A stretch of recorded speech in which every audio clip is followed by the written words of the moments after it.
Hello, जय सिया राम, राधे राधे। देखिए, हम लोग सी सेट के लिए पढ़ रहे हैं और हम लोगों ने अभी तक 3 क्लास कर ली हैं बाल विकास एवं शिक्षण विधि की। ठीक है, तो इसमें बाल विकास एवं शिक्षण विधि में हम पहला टॉपिक देख रहे थे, ये वाला बाल विकास और अध्यापन, ये वाला देख रहे थे। तो इसका ये पूरा सिलेबस है। ठीक है, तो इस पूरे सिलेबस में से हम लोगों ने अभी तक ये 5 टॉपिक क्लियर कर लिए हैं, 4 ये और 5वां ये बाल केंद्रित प्रगतिशील शिक्षा वाला। ठीक है, देखिए हम लोगों ने 3 क्लास की हैं। 3 क्लास में first topic, second, third, fourth और ये 6वां, ये हमने किया है। तो आज हम देखेंगे इस वाले टॉपिक को। ठीक है, ये वाला टॉपिक बीच में रोक दिया था ना, छोड़ दिया था ना, तो इस वाले टॉपिक को देखेंगे। अच्छा, इसमें एक दो नहीं है कोई, आप कहो कि एक दो ही वैज्ञानिक है, तो एक दो वैज्ञानिक नहीं है इसमें। इसमें तो 3 ही दिए हैं, पाइगेट, कोलबर्ग और विगोत्सी की थ्योरी दी है इसमें। लेकिन देखिए, आपकी जो पेपर से रिलेटेड हैं और जो पेपर में आने वाले हैं वो एक दो नहीं है, कई वैज्ञानिक हैं, कई मनोवैज्ञानिक हैं। ठीक है, तो हम लोग उनको एक एक करके पढ़ेंगे। लेकिन आज हम अभी पढ़ेंगे ये पाइगेट थ्योरी। ठीक है, पाइगेट थ्योरी। और पाइगेट थ्योरी को और किस किस नाम से जाना जाता है और पाइगेट थ्योरी क्या बताती है हमें। ठीक है, तो हम लोग वो सीखेंगे। ओके, चलिए चलते हैं आगे। ये देखिए, ये है जीन पियाजे का सिद्धांत।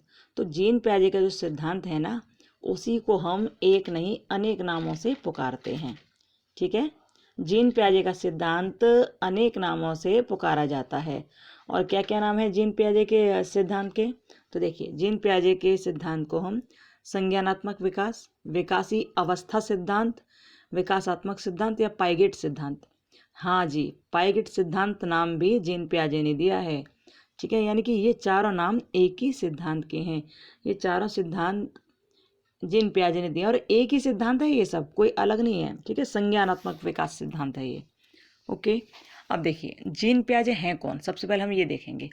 तो जीन पियाजे एक मनोवैज्ञानिक हैं जो स्विट्जरलैंड के हैं। ठीक है, जीन पियाजे स्विट्जरलैंड के एक मनोवैज्ञानिक थे। अब उन्होंने क्या किया, उन्होंने सोचा कि कुछ बच्चे बहुत क्रियाशील होते हैं और कुछ बच्चे अपने आप ही कार्य करना शुरू कर देते हैं और कभी कभी चुपचाप भी बैठे रहते हैं। तो क्यों ना इनके बारे में सोचा जाए, समझा जाए। क्यों ना इनको, इनके ज्ञान की परीक्षा ली जाए। क्यों ना इनकी प्रवृत्ति को देखा जाए कि इनकी प्रकृति क्या है, इनका विकास कैसे हो रहा है, क्यों ना देखा जाए। और जब उन्होंने ये सोचा, इन जीन पियाजे ने सोचा, तभी उन्होंने क्या किया कि अपने आस पड़ोस के बच्चे लिए, 3 बच्चे लिए अपने आस पड़ोस के। ठीक है, 3-4 बच्चे लिए और उन पर अपना प्रयोग करना शुरू कर दिया। जीन पियाजे ने सोचा कि देखते हैं कि प्रकृति और विकास कैसे होता है, किसका? ह्यूमन इंटेलिजेंस का। यानी कि जीन पियाजे ने विचार किया कि हम देखते हैं कि मनुष्य की बुद्धिमत्ता का विकास कैसे होता है और उसकी प्रकृति कैसी होती है, हम लोग ये देखते हैं। और जैसे ये सोचा, तो इसी सोच को लेकर उन्होंने जो 3 बच्चे लिए थे ना, उन पर प्रयोग करना शुरू कर दिया। अब उन्होंने प्रयोग किया। अब प्रयोग करने के बाद क्या देखते हैं वो, कि उन्होंने पाया कि देखो, ज्ञान की प्रकृति 3 प्रकार की होती है। ठीक है, ज्ञान की प्रकृति के बारे में उन्होंने 3 मुख्य बात बताई थी जीन पियाजे ने। और 3 मुख्य बात क्या थी? उन्होंने बताया कि बच्चा ज्ञान अर्जन कैसे करता है, इसके बारे में बताया। दूसरा बताया कि कैसे इसे एक एक करके वो जोड़ता है, यानी कि ज्ञान जो उसने प्राप्त किया ना, उसे वो संगठित कैसे करता है, ये बताया। और तीसरा, उस इसका उपयोग वो कैसे करता है, यानी कि इस ज्ञान का उपयोग वो कैसे करता है। तो इन तीनों बातों की चर्चा की जीन पियाजे ने अपने सिद्धांत में। ठीक है, ज्ञान की प्रकृति के 3 मुख्य गुण बताए थे। ठीक है, 3 मुख्य बात बताई थी। और क्या था, जीन पियाजे कहाँ के थे? जीन पियाजे स्विट्जरलैंड के मनोवैज्ञानिक थे, याद रखना। ठीक है, उन्होंने अपने आस पड़ोस के बच्चों पर ही प्रयोग किया था। इसके साथ साथ उन्होंने विकास की 4 अवस्थाएं बताई थी। उन्होंने कहा कि जो बालक का विकास होता है ना, वो 4 अवस्थाओं में होता है। और 4 अवस्था कौन कौन सी हैं? 4 अवस्थाएं बताए। एक तो ये संवेदी पेशी अवस्था। ठीक है, जो सेंसरी मोटर स्टेज होती है, संवेदी पेशी अवस्था, ये जन्म से लेकर 2 वर्ष के बच्चों में होती है। ठीक, आगे हम लोग पढ़ेंगे कि ये कौन कौन सी अवस्था और कैसी कैसी हैं। ठीक है, दूसरी है पूर्व संक्रियात्मक अवस्था। ठीक है, जो 2 वर्ष से लेकर 7 वर्ष के बच्चों में होती है। और तीसरी है मूर्त संक्रियात्मक व्यवस्था। ठीक है, मूर्त संक्रियात्मक अवस्था, तो ये 7 वर्ष से लेकर 11 वर्ष के बच्चों के भीतर होती है, ठीक है, 7 वर्ष से 11 वर्ष के बच्चों की था। और चौथी होती है अमूर्त औपचारिक संक्रियात्मक अवस्था। तो ये कितनी होती है? ये 11 साल से लेकर, कहीं कहीं 11 और कहीं कहीं 12 भी दिया गया है, ठीक है, 11-12 साल से लेकर ये होती है 15 साल तक। ओके, याद रखना। तो 4 अवस्थाएं बताई ये।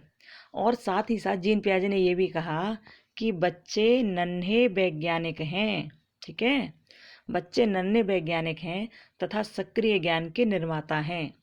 संसार के बारे में अपने सिद्धांतों की रचना स्वयं करते हैं। ये ऐसे होते हैं बच्चे। कैसे होते हैं? कि बच्चे नन्हे वैज्ञानिक और सक्रिय ज्ञान, नन्हे वैज्ञानिक और सक्रिय ज्ञान के निर्माता होते हैं, जो संसार के बारे में अपने सिद्धांतों की रचना करते हैं। ठीक है, ये था जीन पियाजे ने जो कहा। अच्छा, ये इसको आप बहुत ध्यान से पढ़ लीजिएगा, ठीक है, जो भी इसमें लिखा है। अब आगे बढ़ते हैं हम कि आगे क्या क्या है इसमें।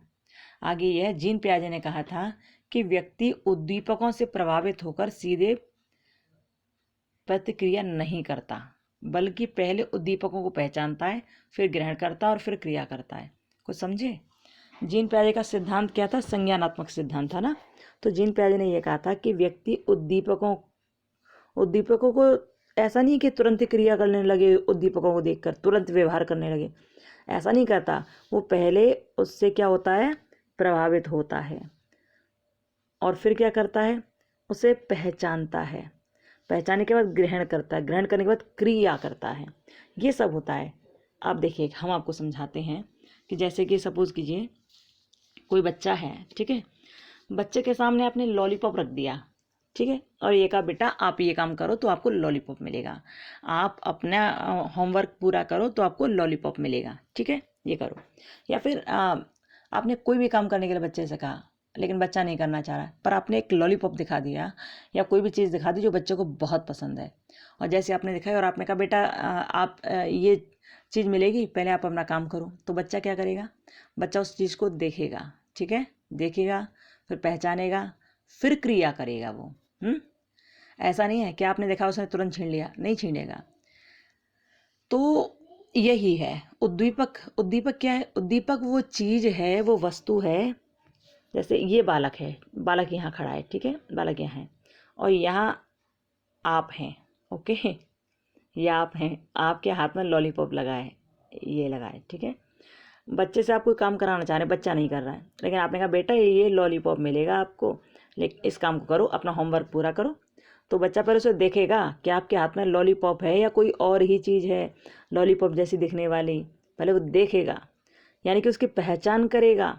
पहचान करने के बाद फिर क्या करेगा? फिर वो आपके पास आएगा, ठीक है, पास आएगा, और पास आने के बाद वो क्रिया करेगा, यानी कि आपसे इसको ले लेगा, ठीक है, क्या करेगा? ले लेगा।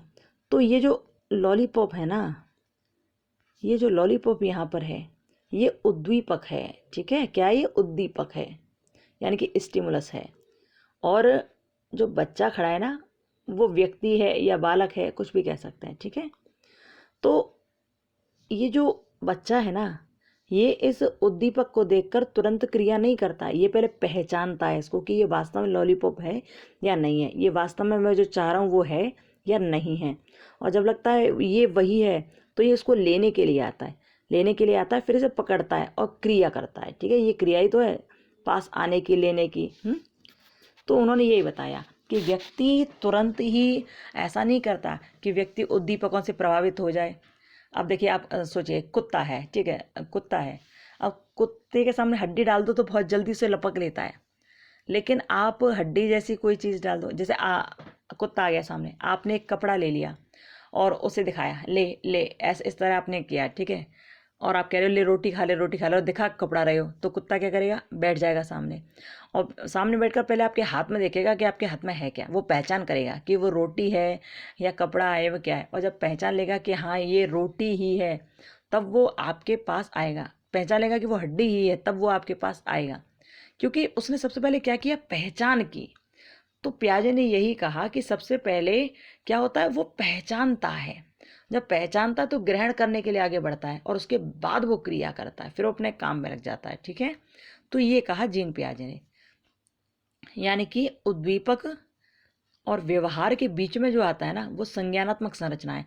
यानी कि उद्दीपक को देखकर बालक सोचता है पहले कि वास्तव में जो मैं चाह रहा हूँ वो है या नहीं, और जब लगता है हाँ ये वही है तब वो व्यवहार करता है, तब वो उसके अनुरूप व्यवहार करता है। तो जीन पियाजे ने ये बात कही। और क्या कहा उन्होंने? कहा कि विकास की प्रक्रिया में मुख्यतः दो बात होती हैं। ठीक है, उन्होंने विकास की प्रक्रिया के मुख्यतः दो बातों पर बहुत बल दिया था। दो बात कौन कौन सी? एक तो ये था अनुकूलन और दूसरा था संगठन। तो अनुकूलन जो होता है ना वो बाहरी रूप से कार्य करता है। ठीक है, जैसा मौसम देखा उसके अनुकूल हम हो गए, जैसा लोग देखे उनके अनुकूल हम हो गए। तो ये अनुकूलन होता है जो बाहरी रूप से कार्य करता है। लेकिन संगठन क्या है? संगठन वो है जो बच्चे की बुद्धि की विभिन्न क्रियाएं, जैसे प्रत्यक्षीकरण, स्मृति और तर्क, ये सब संगठित होकर जब क्रिया करते हैं ना तब वो संगठन कहलाता है। ठीक है, अनुकूलन में तो हमने बाहरी रूप से कार्य करना देखा बालक का, कि बालक का जो शरीर है, बालक का जो क्रियाएं हैं वो बाहरी रूप से कार्य करती हैं। लेकिन संगठन में क्या होता है? संगठन भीतर की एक प्रवृत्ति है, भीतर की एक प्रकृति है जो प्रत्यक्षीकरण, स्मृति और तर्क सबको संगठित करके कार्य करती है। तो ये कहा जीन पियाजे ने। और क्या बताया? अब देखो ये जो अनुकूलन है ना, ये अनुकूलन, ये वाला जो विकास की प्रक्रिया में दो मुख्य बातें, उनमें जो पहला है अनुकूलन, तो अनुकूलन को भी उन्होंने कई भागों में बांटा। किस किस में बांटा? देखिए, उन्होंने कहा अनुकूलन के लिए कि सबसे पहला होता है आत्म साक्षात्करण। ठीक है, सबसे पहले क्या होता है? आत्म साक्षात्करण। इसमें बच्चा क्या करता है? इसमें बच्चा ऐसा करता है कि उसने जो पहले ज्ञान लिया है ना, तो उस पहले ज्ञान को वो नए ज्ञान से जोड़ता है, उसे कहते हैं आत्म साक्षात्करण। तो आत्म साक्षात्करण, देखिए आपने ये तो सुन लिया कि पहले यानी पूर्व ज्ञान से वो नए ज्ञान को जोड़ता है। सपोज कीजिए एक छोटा बालक है, ठीक है, बालक ने पहले रिक्शा चलाना सीखा। छोटे छोटे रिक्शा आते हैं ना, बच्चे खेलते हैं उनसे, चलाते हैं, अपने घर में चलाते हैं। तो बच्चे ने पहले रिक्शा चलाना सीखा अपने घर में, और जब रिक्शा चलाना सीखा तभी क्या हुआ? कुछ दिन बाद वो थोड़ा बड़ा हो गया, और जब वो थोड़ा सा बड़ा हुआ तो उसके लिए उसके पापा साइकिल ले आए या उसकी मम्मी साइकिल ले आई। अब वो बच्चा उस साइकिल को चलाने लगा, क्योंकि उसे पूर्व ज्ञान था, पहले का ज्ञान था, उसे रिक्शा चलाने का ज्ञान था ना, पहले वो रिक्शा चला रहा था, पहले उसे ज्ञान था कि रिक्शा कैसे चलता है। अब उसने रिक्शा के ज्ञान को देखते हुए उसने साइकिल को पकड़ा, तो उसने साइकिल चलाना भी शुरू कर दिया। वो साइकिल भी चलाने लगा, क्योंकि उसने पूर्व ज्ञान को नए ज्ञान से जोड़ दिया। उसने पहला ज्ञान क्या था उसका? रिक्शा चलाना। वो रिक्शा चला रहा था, सही चलाना सीख गया था। लेकिन जैसे ही साइकिल आई तो उसने देखा कि ये साइकिल भी तो रिक्शा जैसी है, तो जैसे रिक्शा चलाया है वैसे मैं साइकिल चला लूँ। यानी कि पूर्व ज्ञान को, पुराने ज्ञान को उसने नए ज्ञान से जोड़ दिया, रिक्शा को साइकिल से जोड़ दिया, और साइकिल अब वो चलाने लगा। ठीक है, इसे कहते हैं आत्म साक्षात्करण, पहले के ज्ञान को नए ज्ञान से जोड़ देना। यदि उसने कभी रिक्शा नहीं चलाया होता, यदि ये नहीं चलाया होता, तो वो कैसे जान पाता कि साइकिल कैसे चलती है? फिर तो वो लोगों से सीख कर, देख कर ही तो चला पाता। लेकिन अब यहाँ बच्चे के माइंड में ये क्लियर था कि रिक्शा ऐसा ही होता, रिक्शा ऐसे ही चलता था, इसलिए मुझे साइकिल भी उसी प्रकार से चलानी है। ठीक है, तो ये था आत्म साक्षात्कार, यानी कि उसने आत्म साक्षात कर लिया उस चीज़ का, अपने अंदर भर लिया उस चीज़ को कि ये चीज़ ऐसी ही होती है। ओके, अच्छा, दूसरी बात क्या है? दूसरी बात है समायोजन। तो समायोजन में क्या आता है? समायोजन यानी पूर्व ज्ञान में परिवर्तन करके वातावरण के साथ समायोजन बैठाना, यानी कि समायोजन क्या? तालमेल करना। अभी पूर्व ज्ञान क्या था? पूर्व ज्ञान ये था रिक्शा चलाने का, बच्चे ने रिक्शा चलाया था। ठीक है, पूर्व ज्ञान में परिवर्तन करके वातावरण के साथ समायोजन। तो पूर्व ज्ञान तो ये था रिक्शा चलाने का कि रिक्शे में दो पहिए होते हैं, एक हैंडल होता है, एक सीट होती है, और बैठकर बालक उस पर चलाता है। ऐसा था, बैठकर बालक उस पर चलाता है। ऐसी मिल गई उसे साइकिल, दोनों एक सी चीज़ होगी, साइकिल भी ऐसी और रिक्शा भी ऐसा, तो उसने चला लिया। लेकिन अब क्या हुआ? अब हुआ ऐसा कि बच्चे को तो केवल रिक्शा चलाने का ज्ञान है, लेकिन अचानक उसके पास आ गई मोटरसाइकिल। अचानक क्या आ गई? मोटरसाइकिल। अब तो भैया मोटरसाइकिल कैसे चलाए? क्योंकि मोटरसाइकिल में तो क्या होता है, गियर भी डालने पड़ते हैं। गियर भी डालने पड़ेंगे, स्पीड भी उसकी हाई होती है, अपने पैरों से नहीं चलाना पड़ता उसे, तो स्टार्ट करो बस वो चल जाती है, ऐसा होता है। तो अब ये हुआ कि उसको पूर्व ज्ञान रिक्शा चलाने का जो था ना, वो पूर्व ज्ञान में उसे परिवर्तन करना पड़ा, क्योंकि वो सीख गया कि रिक्शा तो अपने पैरों से पैडल मार के चलता था, पर मोटरसाइकिल को क्या करना पड़ेगा, इसका बटन दबाना पड़ेगा, इसमें गियर डालने पड़ेंगे, इसकी स्पीड ज़्यादा होती है, इसको अच्छी तरह इसका हैंडल संभालना पड़ेगा। तो उसने क्या किया कि पूर्व ज्ञान में परिवर्तन किया कि सब हैंडल से दिखने वाले और सब दो पहिए वाले वाहन साइकिल या रिक्शा नहीं होते, कुछ मोटरसाइकिल भी होते हैं। ठीक है, तो उसने क्या किया, अपने पूर्व ज्ञान में परिवर्तन किया और वातावरण के साथ उसने समायोजन कर लिया। यानी कि जैसा देखा कि भैया यहाँ तो मोटरसाइकिल है और मुझे इसके अनुसार ही ढलना पड़ेगा, तो वो ढल गया। इसे कहते हैं समायोजन। ओके, तीसरी स्थिति आती है साम्य धारण की या संतुलन की। ठीक है, तो संतुलन ऐसी अवस्था है कि जो आत्म साक्षात्करण और समायोजन, इन दोनों को संतुलित जो करती है वो है साम्य धारण या संतुलन। ठीक है, इन दोनों के बीच की कड़ी है ये। ओके, अच्छा, चौथी इसमें अवस्था है स्कीम। स्कीम क्या है, अनुभव और व्यवहार को संगठित करने की ज्ञानात्मक संरचना। अब देखिए स्कीम में क्या है, अनुभव और व्यवहार को संगठित किया। उसमें अनुभव क्या था, उसे रिक्शा चलाने का। व्यवहार क्या था, उसने रिक्शा चलाया, बाइक भी चलाई। ठीक है, तो उसने जो रिक्शा चलाया और बाइक चलाई, तो अनुभव और व्यवहार को संगठित करने का उसने अनुभव को भी इकट्ठा किया और व्यवहार को भी इकट्ठा किया। इन दोनों को संगठित करना ही स्कीम कहलाती है। ठीक है, स्कीम कहलाती है। ओके, किसको, अनुभव, यानी कि अनुभव तो पहला होता है ना, जिसे हम एक बार कर चुके होते हैं, सीख चुके होते हैं, देख चुके होते हैं, वही तो होता है अनुभव।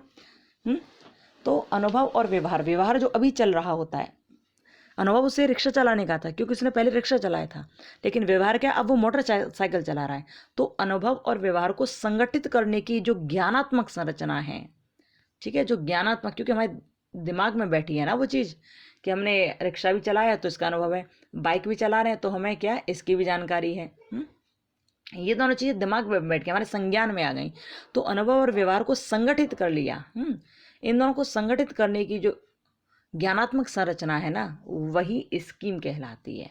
ठीक है, वही क्या, स्कीम कहलाती है। अब चौथी, पांचवी चीज है स्कीमा। अच्छा देखिए, स्कीम और स्कीमा दोनों अलग अलग हैं, स्कीम और स्कीमा अलग अलग हैं दोनों। ठीक है, स्कीमा क्या है, मनुष्य के दिमाग में जो चीज़ें पहले से स्टोर होती हैं वह उनका प्रयोग करके किसी विषय के प्रति एक धारणा बना लेता है।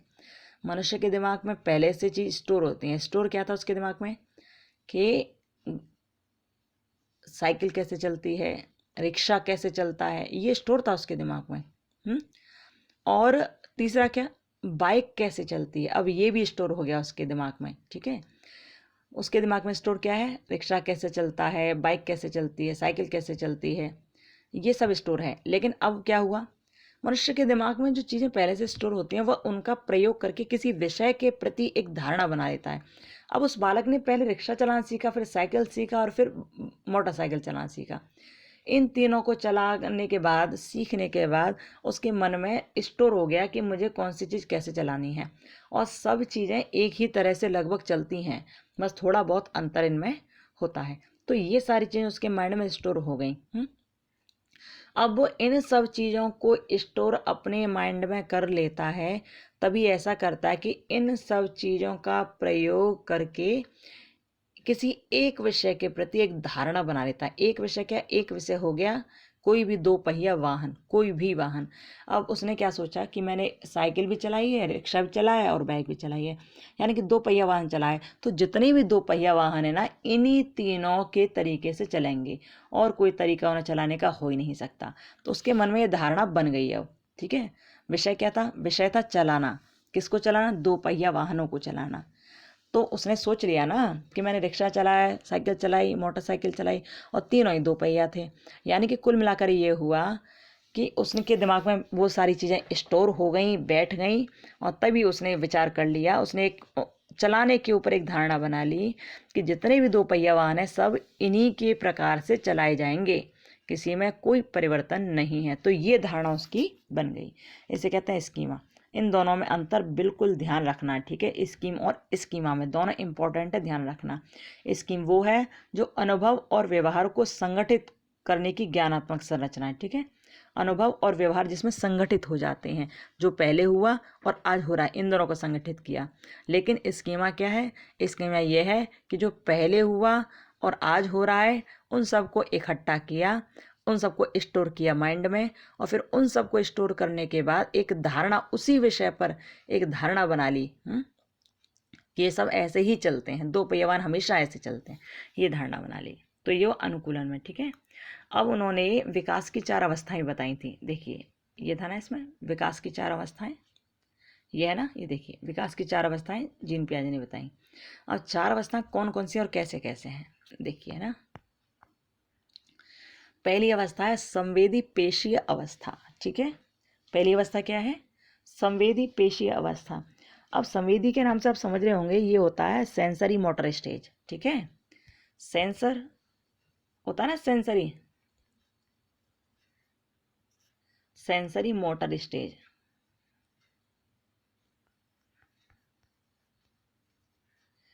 तो ये सेंसरी मोटर जो स्टेज है ना, इसको आप समझने की कोशिश कीजिए, बहुत ईजी है, ठीक है।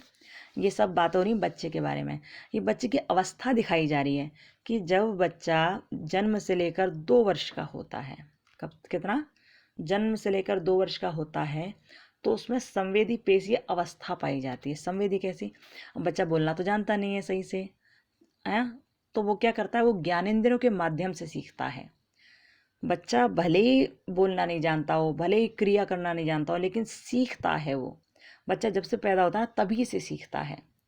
तो सबसे पहली अवस्था होती है संवेदी पेशी अवस्था, सेंसरी मोटर स्टेज। इसमें बच्चा कैसे सीखता है? ज्ञानेंद्रियों से। ज्ञानेंद्रियां कौन कौन सी होती हैं? ज्ञानेंद्रियां होती हैं आपकी 5। आपने सांख्य शास्त्र में पढ़ा होगा ना, बीएड जब आप कर रहे थे, आपने फर्स्ट ईयर किया था, तब आपको पढ़ाया गया होगा बीएड में कि सांख्य शास्त्र में 25 तत्वों को मुख्य माना गया था, जिनमें से 24 तत्व थे प्रकृति सहित और 25वां था पुरुष, ठीक है। तो उन्हीं 24 तत्वों में क्या क्या चीज़ बताई गई थी आपको पता होगा, जिनमें 5 ज्ञानेंद्रियां भी थी, 5 कर्मेंद्रियां भी थी, 5 तन्मात्रा में थी, और 5 महाभूत भी थे, ठीक है। ये सब था ना उसमें। तो जो 5 ज्ञानेंद्रियां थी ना, वो क्या थी? जैसे इनकी 5 तन्मात्राएं होती हैं, शब्द, स्पर्श, रूप, रस, गंध, ये 5 होती हैं तन्मात्राएं। तो शब्द किससे सुने जाते हैं? कानों से, ठीक है। शब्द सुनते हैं कानों से। स्पर्श, स्पर्श किससे करते हैं? त्वचा से। स्पर्श किससे होता है? त्वचा से। रूप, रूप किससे देखते हैं? आंखों से, ठीक है। रस, रस किससे चखते हैं? जीभ से।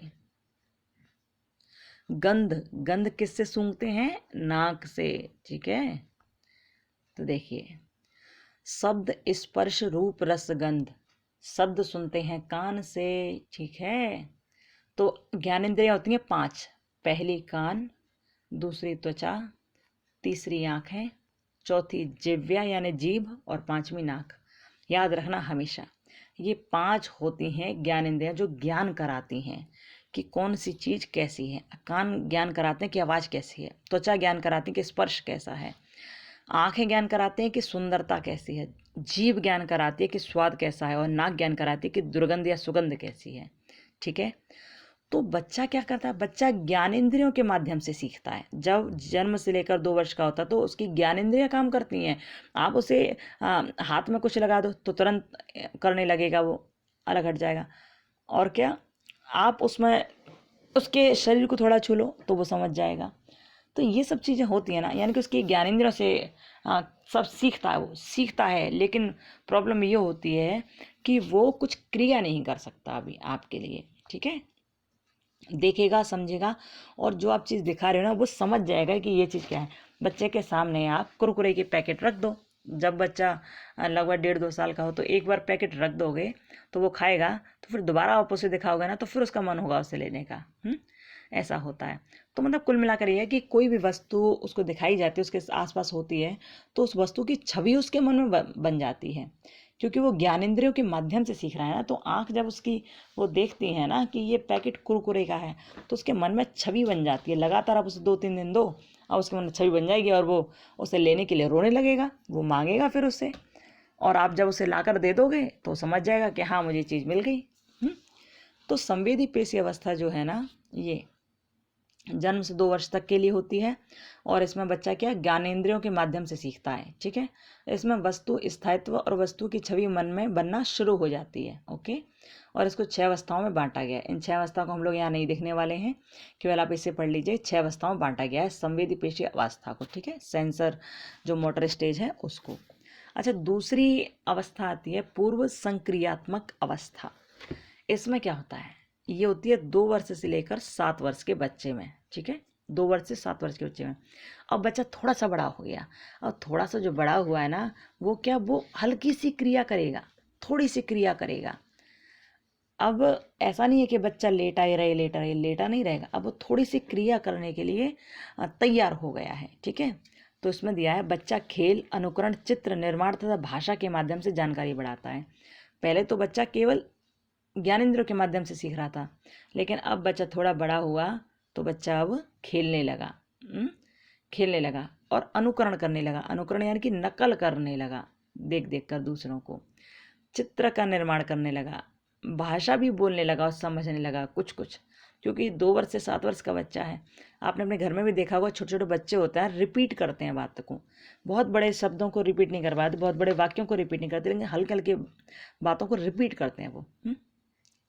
तो ये थी पूर्व संक्रियात्मक अवस्था। ठीक है, इसमें बालक कुछ सीखने लगता है। और इसमें क्या, इसमें जो मुख्य भाग होते हैं ना, वो 2 होते हैं, पूर्व संप्रत्यात्मक काल और अंतःप्रज्ञ काल। ठीक है, अंतःप्रज्ञ काल, 2 काल होते हैं इसमें। यानी कि 2 से 7 वर्ष की जो अवस्था है ना, इसमें भी 2 काल बताए हैं जीन पियाजे ने। एक तो ये है पूर्व संप्रत्यात्मक काल, और दूसरा है अंतःप्रज्ञ काल। ठीक है, ध्यान रखना है इसे। और ये तो मुख्य है, और इसके अलावा और भी जो मुख्य होते हैं वो क्या क्या हैं, उन्होंने बताया जीन पियाजे ने कि जब बच्चा 2 से 7 वर्ष के बीच में होता है ना, तो उसमें एक जीववाद का सिद्धांत आ जाता है। जीववाद क्या मतलब है, बच्चा किसी भी निर्जीव जीव को सजीव समझने लगेगा। कोई भी निर्जीव चीज हुई उसे सजीव समझने लगेगा। आप छोटे से बच्चे को गुड़िया ला कर दे दो, ठीक है, एक डॉल ला कर दे दो, अब वो उस डॉल को ले लेगा और लेकर क्या, खेलने लगेगा उससे। अचानक से गुड़िया गिरी और तभी कह दो कि देखो तुम्हारी गुड़िया गिर गई, तो बच्चा रोने लगेगा, और तो और वो उस गुड़िया को बिल्कुल अपना जैसा समझने लगेगा। यानी कि निर्जीव में भी वो सजीव को देख रहा है। अभी उसे इतना ज्ञान नहीं है कि ये निर्जीव है या सजीव, उसे ज्ञान नहीं है, बस वो निर्जीव में भी सजीव को ही देख रहा है। गुड़िया को बिल्कुल ऐसा ही मानेगा। या फिर आप कोई शेर ला कर रख दो, प्लास्टिक का शेर ला कर रख दो, तो उसे देखकर वो कभी कभी डर भी जाएगा। या फिर बच्चा चलते चलते कहीं गिर जाता है। अब अपने घर की बात बताऊं आपको, एक छोटी सी बेटी है हमारे यहाँ, एक छोटी सी भतीजी, और चलते चलते उसके लग गई कुर्सी से। 2 साल की है, जैसे कुर्सी से लगी तो वो रोने लगी। उसने बुलाया, आवाज़ दी, बाहर हम गए, बोली कुर्सी ने मारा है, इशारा करने लगी, इसने लगा दिया, इसने लगा दिया।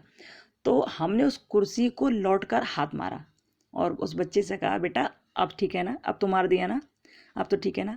तो वो फिर बोले हाँ, मतलब चुप हो गई, वो इतना हुआ। तो बच्चे निर्जीव और सजीव में भेद नहीं कर पाते हैं। वो बस जहाँ लग गई तो ये चाहते हैं कि इसको पीट दो क्योंकि इसने हमारे लगाई है। अब उन्हें मतलब नहीं है कि ये निर्जीव है या सजीव है। तो यहाँ जो होता है ना, ये पूर्व संक्रियात्मक जो अवस्था है ना, इसमें बच्चों को इतना ज्ञान नहीं होता कि क्या निर्जीव और क्या सजीव है। वो इस चीज़ को समझ नहीं पाते हैं। ठीक है, तो निर्जीव और सजीव में वो अंतर नहीं समझ पाता, और समान समझता है दोनों को। ओके, इसे कहते हैं जीववाद का सिद्धांत। दूसरा इसमें अहम केंद्रित, यानी कि ईगो सेंट्रिक। छोटे छोटे बच्चे होते हैं ना, वो ये कहते हैं कि जो मैं कर रहा हूँ ना वही सबसे ठीक है, केवल वही ठीक है, बाकी सारी दुनिया कह रही है, सारी दुनिया पागल है, मैं ही सबसे ठीक हूँ। छोटे छोटे बच्चे बस ऐसे ही कहते रहते हैं। कोई भी चीज़ उन्हें ला कर दे दो, अब वो उस चीज़ को कुछ भी करते रहें, उनसे समझाते रहो, लेकिन वो नहीं मानने वाले हैं। उन्हें लगता है कि वही सही है। पॉपकॉर्न का एक पैकेट ला कर दे दो, वो वही खाते रहेंगे। कहा कि बेटा नुकसान करेगा, कि नहीं मुझे तो यही चाहिए, मुझे तो यही चाहिए। मतलब ये है कि वो अपने आगे किसी को नहीं मानते हैं। वो कहते हैं मैं जो कर रहा हूँ केवल वही सही है। मतलब उनका एक ईगो होता है ना, ईगो जब बढ़ जाता है इंसान का, तो वो अपने आगे किसी की मानता नहीं है। तो ऐसे छोटे से बच्चे होते हैं, उनको वो ईगो सेंट्रिक हो जाते हैं, वो अहम केंद्रित हो जाता है कि मैं जो हूँ बस सही हूँ, बाकी सब गलत है। तीसरा इसमें पोजीशन आती है अपलटावी की। इसमें क्या होता है, इसमें बच्चा अब थोड़ा सा बड़ा हो गया है, ठीक है, क्योंकि 2 से 7 वर्ष की बातें आ रही हैं, क्योंकि अब जो बात आ रही है वो है अंतः प्रज्ञक काल, हल्का सा, ठीक है। तो इसमें बालक अब 4 से 7 वर्ष का हो चुका है। तो इसमें अपलटावी, इसमें क्या होता है, इसमें ये होता है कि वो संख्याओं को पलटना नहीं समझ पाता है। जैसे उससे पूछा कि बेटा 2 और 4 बराबर कितने होते हैं, 6 होते हैं, ठीक है। लेकिन जब उससे कहा कि बेटा 4 और 2 बराबर कितने होते हैं बताओ, तो वो इसे नहीं बता पाएगा, वो पलटना नहीं जानता है। उसके सामने जो आपने एक रील दिखा दी, बस वो उसी को समझ पाएगा, ठीक है, वो पलटना नहीं जानता। तो इसे बोलते हैं अपलटावी, ठीक है, याद रखना। संख्याओं को उलटना पलटना नहीं जानता है वो उसमें।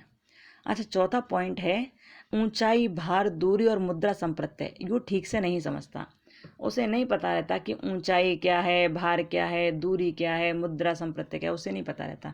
पैसे रख दो उसके सामने, बहुत सारे पैसे रख दो, ठीक है, खूब 2-2 हज़ार के नोट हों या 10-10 हज़ार के नोट रख दो, कैसे भी नोट रख दो उसके सामने, और दूसरी जगह सिक्के रख दो, छोटे छोटे से सिक्के रख दो, तो वो झपट्टा मारेगा इन सिक्कों पर, नोटों को वो नहीं देखने वाला है, क्योंकि उसे नोटों से प्यार नहीं है, वो नहीं जानता कि नोट क्या है, वो इसे देखता है। वो जहाँ बहुत ज़्यादा चीज़ होती है ना, चीज़ बहुत हो, वो उसे ज़्यादा पकड़ता है। बच्चे के लिए ये नहीं कोई छोटी चीज़ नहीं, बच्चे के सामने बहुत बड़ी चीज़ हो, बहुत सारी चीज़ हो, वो उसे पहले पकड़ेगा। जो कम चीज़ है, भले उस कम चीज़ का मूल्य ज़्यादा है, वो उसे नहीं पकड़ने वाला है, ठीक है। तो इसे कहते हैं मुद्रा संप्रत्यय। और दूरी की बात रही, तो बच्चा जब अपने माँ के पास जाता है, कितना भी दूर हो, लेकिन माँ के पास जाए, अपने घर जाए, तो उसे वो घर बहुत पास लगता है। पर उतनी ही दूर जब वो कहीं और जाता है, सपोज करो वो स्कूल जा रहा है या कहीं जा रहा है, तो वो स्कूल इतना दूर लगता है और ऐसे रो रो कर जाता है जैसे कि वो बॉर्डर पर लड़ने जा रहा हो। तो उसे दूरी का भी नहीं ख्याल रहता, बल्कि दोनों ही चीज़ें पास में हैं, दोनों ही चीज़ें बराबर में हैं, लेकिन वो नहीं समझ पाता। भार, ऊंचाई, इनको भी वो सही से नहीं समझ पाता, ठीक है। भार, और भार के लिए क्या, उसके सामने सोना ला कर रख दो, सोने के बिस्कुट ला कर रख दो उसके सामने, और एक दूसरी ओर उसके खाने वाले बिस्कुट ला कर रख दो। एक तरफ रखो सोने का एक बिस्कुट ला कर, ठीक है, और दूसरी तरफ उसके खाने के बिस्कुट ला कर रख दो, 2, 4, 6। तो सोने के बिस्कुट से मतलब नहीं है, उसे खाने के बिस्कुट से मतलब है, क्योंकि वो ज़्यादा क्वांटिटी में मिल रही हैं, ठीक है, उसे वो चाहिए। जहाँ ज़्यादा होते हैं उसे वो चाहिए होता है, कम नहीं देखता है वो, ठीक है। तो ये सब बातें बताई जीन पियाजे ने, ओके। अब जो एक 5वां पॉइंट है केंद्रीकरण का, इसमें क्या होता है, इसमें ये होता है कि किसी विशेष वस्तु की सिर्फ एक ही विशेषता पर ध्यान देता है, बाकी किसी पर नहीं। बच्चा क्या होता है, बच्चा कोई वस्तु हो उसकी केवल एक विशेषता को पकड़ लेता है, केवल एक विशेषता पर ध्यान देता है, बाकी और सब चीज़ों पर उसका ध्यान जाता ही नहीं है। केवल एक को पकड़ा है तो वो एक को ही पकड़ के बैठा रहता है, कितना भी कहो, एक पर ही वो केंद्रीकृत हो जाता है।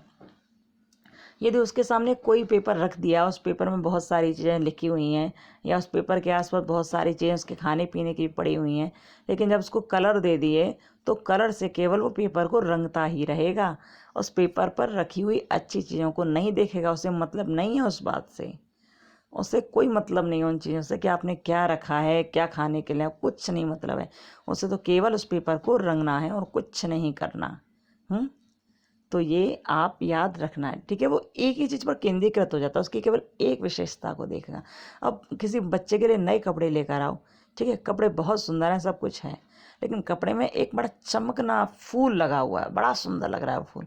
अब बच्चा क्या करेगा, उसी फूल को देखेगा, उसी फूल को पकड़ेगा। उसे ये नहीं पता कि वो कपड़े पहनने भी हैं मुझे, उसे नहीं मतलब, उसे केवल वही फूल चाहिए, उसी को खींचेगा, पकड़ेगा, तोड़ेगा, ऐसे करेगा। यानी कि बस उस वस्तु की केवल एक विशेषता पर केंद्रित जो हो जाए उसे कहते हैं केंद्रीकरण, ठीक है। बाकी की उसे विशेषताओं से मतलब नहीं होता, ओके। ये हो गया केंद्रीकरण। तो ये हो गई कितनी अवस्था, 2 अवस्थाएं अभी बताई, कितनी थी, 4 अवस्थाएं बताई थी, ठीक है। आगे देखते हैं, वीडियो थोड़ी लंबी होती जा रही है क्योंकि टॉपिक बड़ा है, आप समझने की कोशिश करना, ओके। और पढ़ जरूर लेना है इसे, एक दो बार पढ़ोगे तो आपको अच्छी तरह समझ आ जाएगा, ठीक है। तीसरा पॉइंट है, जो तीसरी अवस्था है, वो है मूर्त संक्रियात्मक अवस्था। अच्छा, इसमें क्या होता है, ये होती है 7 साल से लेकर 11-12 साल तक के बच्चे में, ठीक है। अब इसमें बच्चा और बड़ा हो गया और समझदार हो गया, अब चिंतन करना शुरू कर दिया है इसने, चिंतन के साथ साथ एक क्रिया भी करने लगा है।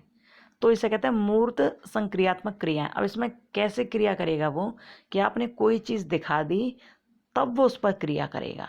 ठीक है, अपने मन में कैलकुलेशन नहीं करने वाला है, आप उस कैलकुलेशन को उसे समझा दोगे, दिखा दोगे, तब जाकर वो कैलकुलेशन करने वाला है। आपने ब्लैक बोर्ड पर लिख दिया 5 + 5 कितने होते हैं, तब वो लिख देगा 10। लेकिन आपने उससे पूछा, मन ही मन में पूछा कि 5 + 5 कितने होते हैं, तो वो बता नहीं पाएगा। ठीक है, ऐसा होता है। तो ये क्या है, मूर्त संक्रियात्मक अवस्था। मूर्त का मतलब ये है कि जो वस्तु हमें दिखाई दे रही है। मूर्त का मतलब ध्यान रखना कि मूर्त का मतलब ये होता है कि जो वस्तु दिखे, दिखाई दे रही हो, उसके बारे में विचार करना, उसके बारे में बताना, उसके बारे में कहना, वो होती है मूर्त संक्रियात्मक अवस्था। ठीक है, वो होती है मूर्त चीज़ें।